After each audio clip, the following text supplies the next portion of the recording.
Hello everyone, welcome back to another video, and today I just wanted to show you guys my home server setup and what exactly I use it for. So my setup is actually on a small wooden rack which lives under the desk, and I currently have 3 machines on it which I use for various different things that I will go through in this video.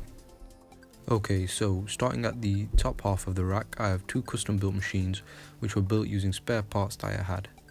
So the machine on the left is actually running Windows 10 and is primarily used as a gaming/streaming PC using the NDI plugin.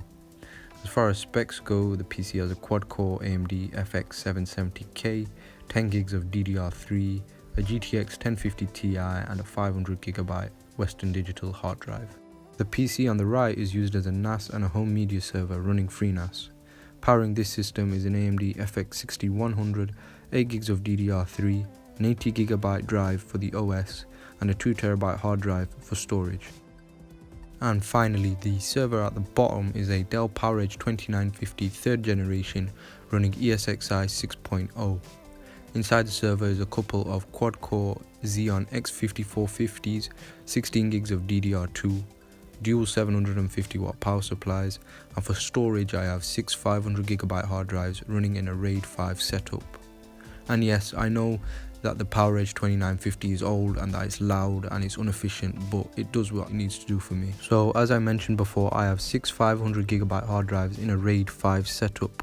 All the drives are either from Seagate or Western Digital.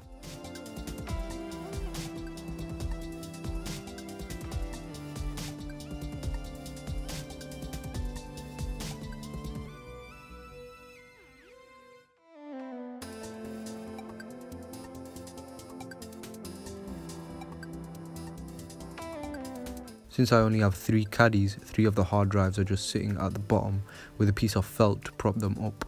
It's not really ideal, but it does the job. On the side of the rack, I keep a wooden board which I can easily slide in and out. The main purpose of this is to hide some of the cables and give the rack a cleaner appearance. It can also be removed to allow for extra cooling in case any of the machines on the rack get a little too warm. Around the back of the PowerEdge, you can see that it has a dual gigabit NIC built in for redundancy and features such as link aggregation. For connectivity, all the machines in the rack are connected using Cat5e Ethernet cable, which travels under the desk and into an 8-port gigabit switch. The switch is connected to the main router in the hallway using a long Cat7 Ethernet cable.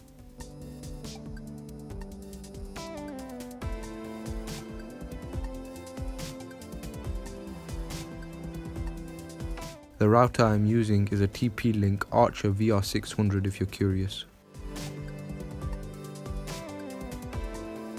Getting back to the server rack now, I'm going to give you a demonstration of how loud the 2950 is. You should also know that the fans on the server have actually been quietened down using the resistor mod, which you can do. Take a listen.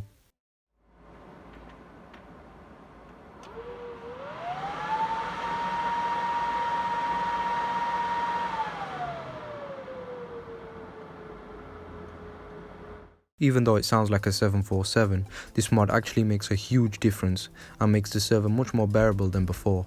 And also, this server isn't running all the time, I only turn it on when I use it. To manage the servers, I have a monitor on the desk above the rack. As you will know, this isn't used much because it's mostly for troubleshooting and doing network related tasks such as assigning IP addresses. As you can see, I also don't have a KVM switch, so I have to manually change the video input. It's inconvenient, but I don't mind. Okay, so as you can see, now I'm using Chrome on my own computer to log into the ESXi web interface. Here you can see that I have 8 logical processing cores, no hyperthreading unfortunately. You can also see that I have 16 gigs of DDR2. On the right you can see I have 2.27 terabytes of total storage available. This is because I have 3 terabytes in physical storage configured in RAID 5, which gives me up to 1 disk failure. Going on to virtualization now, I have quite a few virtual machines which I use for many different things, such as general test environments to try different types of software, and for creating Grand Theft Auto servers using a software called FiveM. I also use virtual machines for learning different things such as Windows Server and Active Directory. I'm also currently learning CentOS and KVM in a virtualized environment. Right now I've just booted into a Windows 7 virtual machine which I have created, and I'm accessing it through the web console. This machine has 1 vCPU and 1 gig of RAM, in case you're wondering. In Task Manager you can see that the VM is sitting at 500 megabytes of RAM usage and the CPU is more or less idling. Although I like the ESXi web interface, I much prefer to access virtual machines using VMware Workstation. The interface is much cleaner and you have the ability to use tabs to quickly switch between different virtual machines. In terms of system usage, you can see that the 2950 is idling at 204 watts, which is pretty high considering it's not doing a great deal. The ambient system temperature is currently at 25 degrees, which is not too bad, but this figure will double once the server is under some load. Finally, you can see that the fan speeds are currently around 3000 RPM. Moving on to the FreeNAS system, you can see that I've logged in to the web interface, and in the top right corner you can see some information on the quote-unquote 6-core FX 6100 CPU. You can also see that my 2TB hard drive is almost full and I will need to add some more storage soon. On the left you can see my Plex jail which I've created, and also a Windows 10 virtual machine which I use for downloading media.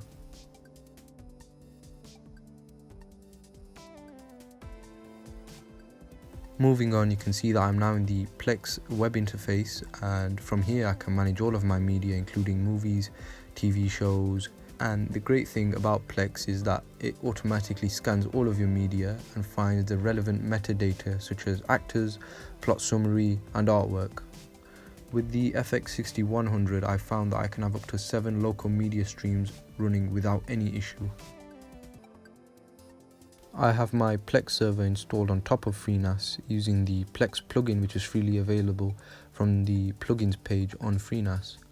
I also plan to download some more plugins such as Nextcloud and Radar to help with content management. And also the FreeNAS machine consumes around 60 watts most of the time and will go up to 85 tops depending on how many streams are running in Plex.